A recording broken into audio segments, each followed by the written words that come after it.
Azeroth is full of noise, raids, chat channels, the clash of blades in PvP.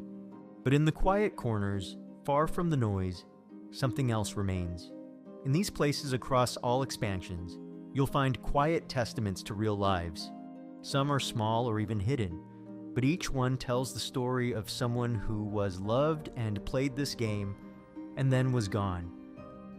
It's not a story about gold farming or chasing world firsts. It's about real people, and how their lives are still part of the world they loved. I'll show you just a handful of Blizzard's memorials. No spectacle or drama, just memorials, sometimes hidden in plain sight, and let me tell you, it actually moved me. If you travel to the Northern Barrens, just northwest of the crossroads, you'll find a lonely hill. No quest sends you there, but at the top is something that stays with you. A tall stone monolith, a spirit healer with the name Koiter kneeling before it. Michel Koiter was a Blizzard artist. He helped build World of Warcraft in its early days, but before the game launched in 2004, he passed away. Sadly, he was only 19. The team at Blizzard didn't just add a tribute, they brought his character into the base game. That spirit healer is his exact beta orc, gear, pose, and all. And the initials MK carved into the stone?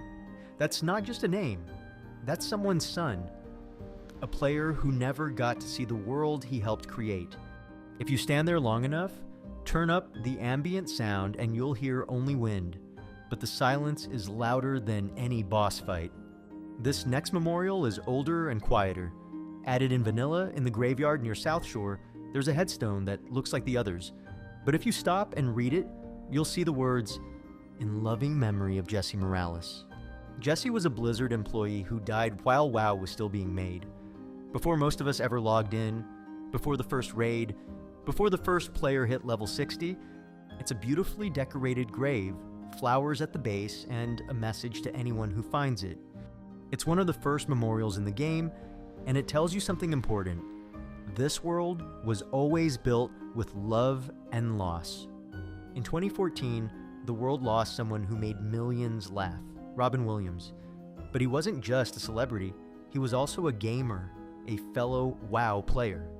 After his death, the community came together. Thousands signed a petition asking Blizzard to add him to the game, and Blizzard answered. There's a floating island in Draenor's Nogrand. On that island, you'll notice a lamp, but once you click the ever-burning lamp, Robin appears as a genie. He shouts, "Phenomenal cosmic powers!" then adds, "Itty-bitty living space," before vanishing with a smile. You'll also find other Easter eggs, an egg-shaped spaceship from Mork and Mindy, toy soldiers from Toys, even a scattered chessboard like in Dead Poets Society. This is not a grave. It's a stage where Robin Williams still performs. Reckful was different. He wasn't a dev, he wasn't famous outside the game, but inside WoW, he was a legend. His name was Byron. Bernstein was one of the best rogue players of all time. The first to have reached 3,000 arena rating. He streamed, he taught, and he inspired. But most importantly, he talked about mental health, openly and honestly. In July 2020, he took his own life. The news hit hard. Players gathered across servers. They formed lines to pay their tribute. It was truly something special. It felt like Stormwind became a graveyard. Blizzard didn't just watch, they acted. Added in the Shadowlands expansion in the Cathedral of Light, you can now find a rogue trainer named Reckful. She doesn't look like him, but if you talk to her, she says, "I don't train assassination rogues." It's a joke, a nod to his favorite spec, but it's more than that. It means someone remembered, and now, thousands of new players meet him every day, without even knowing who he was. If any of these stories moved you, just know there are more. I'd appreciate a like and subscribe. And if there's someone in Azeroth you think deserves to be remembered, tell us in the comments. Because here, even pixels can carry memory. On a quiet island in Crystal Lake just behind Goldshire in Elwyn Forest, there's a small gravestone with some flowers at its base. It's easy to miss. Added in the Dragonflight expansion, just words carved into the stone, deeply missed, never forgotten. It's not a fantasy phrase, it's a real inscription. It's what's written on the real-life headstone of Mats Steen, a Norwegian player known in-game as Ibelin. Mats had muscular dystrophy. He spent his life in a wheelchair. He couldn't move much, couldn't speak easily, and couldn't go far. But in World of Warcraft, he could do anything. He could be Ibelin, an adventurer, a friend, a guildmate. When he died in 2014, his parents thought he'd lived a lonely life. But then the letters came. Friends from all over Europe, guildmates who had known him for years, flew to Oslo to attend his funeral. They shared stories his family had never heard. They cried. They remembered. In 2023, Blizzard added this gravestone in his honor. It's modeled after his actual grave. Even the flowers at the base match. This is a place of peace, not just for Mats, but for everyone who ever felt like WoW was the only place they truly lived. In Bloodhoof Village, added in TBC, there's an old Tauren standing near a pen. His name is Ahab Wheathoof. He's looking for his lost dog, Kyle. Talk to him and you'll get a simple quest called Kyle's Gone Missing. You have to find the dog and bring him home. That's it, no big rewards, just a moment of kindness. But Ahab isn't just any Tauren, and Kyle wasn't just any dog. In 2007, Ezra Chatterton, a 10-year-old WoW player, visited Blizzard through the Make-A-Wish Foundation. He had brain cancer, and playing WoW with his dad was one of the few joys he had left. During his visit, Ezra helped design the quest himself. He created Ahab, he voiced the NPC's lines, and Kyle was named after his real-life dog. But Blizzard didn't stop there. They gave Ezra a custom crossbow. They let him be the first player to ride the ashes of Alar. Ezra didn't just play the game. He became part of it, and his voice still lives in Ahab. His dog still runs around Mulgore, and his spirit still moves through the land. Not all tributes talk. Some just stand, salute, and kneel. If you travel southeast of Old Dun Garok in the Hillsbrad foothills, you'll find a dwarf named Rausch. He's alone and beside a small stone. Every so often, he kneels, rises, and salutes, over and over again. This was the character of Anthony Ray Stark, a WoW player who passed away in 2005 due to a heart condition. Some of his friends worked at Blizzard. They asked for a tribute. Blizzard gave them one. Rausch doesn't have a quest. He doesn't speak. But the image of him endlessly honoring the grave, his own, is one of the most powerful things in the game. You could pass by and never notice it. But if you know the story, you'll never forget the feeling. On the Aldor Rise in Shattrath, there's a blood elf hunter named Kaye Dak. She stands quietly, dressed in hunter gear, with an owl perched beside her. Talk to her, and you get a quest called Alicia's Poem. The poem is short and haunting. It says, "I am in 1,000 winds that blow across Northrend's bright and shining snow. Do not stand at my grave and cry. I am not there. I do not die." This wasn't just made up by Blizzard. It was written by Dak Krause's friend, a guildmate named Alicia. Dak was a young player who died of leukemia in 2007. He was kind, positive, and brave. Blizzard made Kaye Dak in his honor. The NPC matches his character. The owl is his pet. And Alicia, his friend, is also in the game, standing in Stormwind. The poem is based on a real-world verse adapted with WoW imagery, and delivering it to Kaye completes the quest.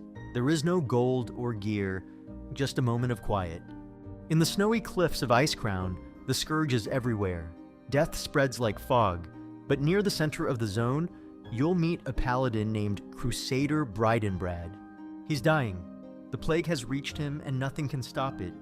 Not holy magic, not healing, not even the powers of the Naru. You spend several quests trying to save him.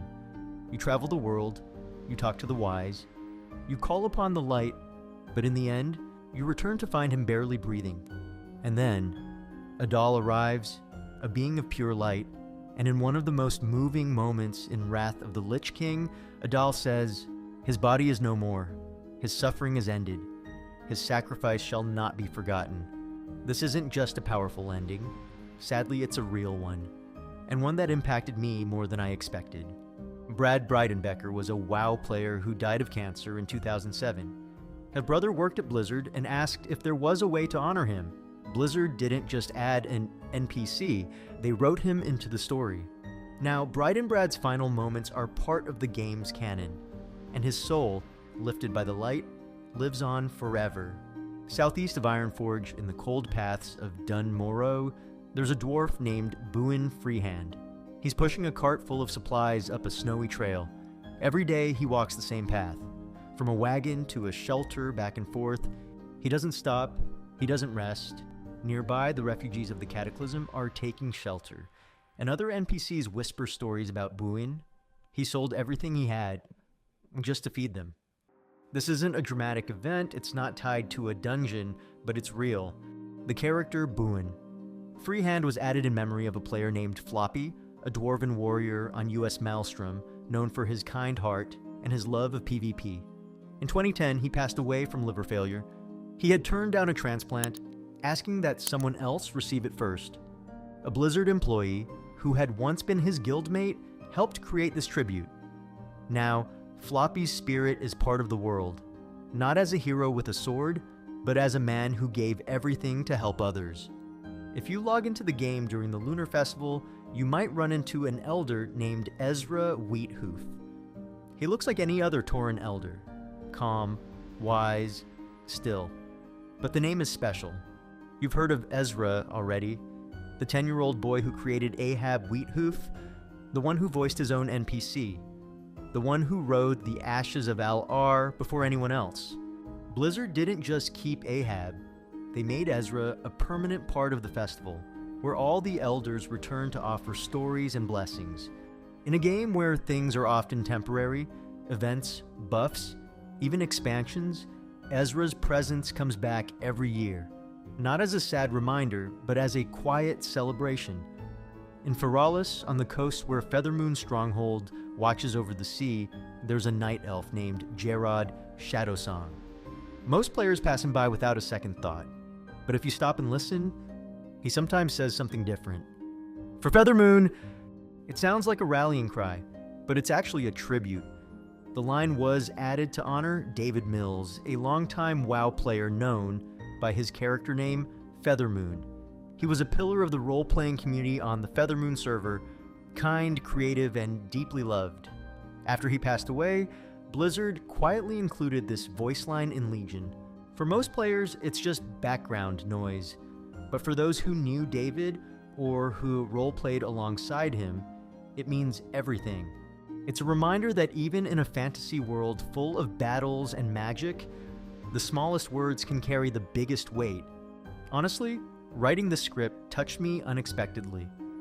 If you felt the same way, feel free to give the video a like. It helps more people find it. And if you'd like to see more stories like this, consider subscribing. There is so much more to Azeroth than just loot and raids, and we'll be here to explore it with you.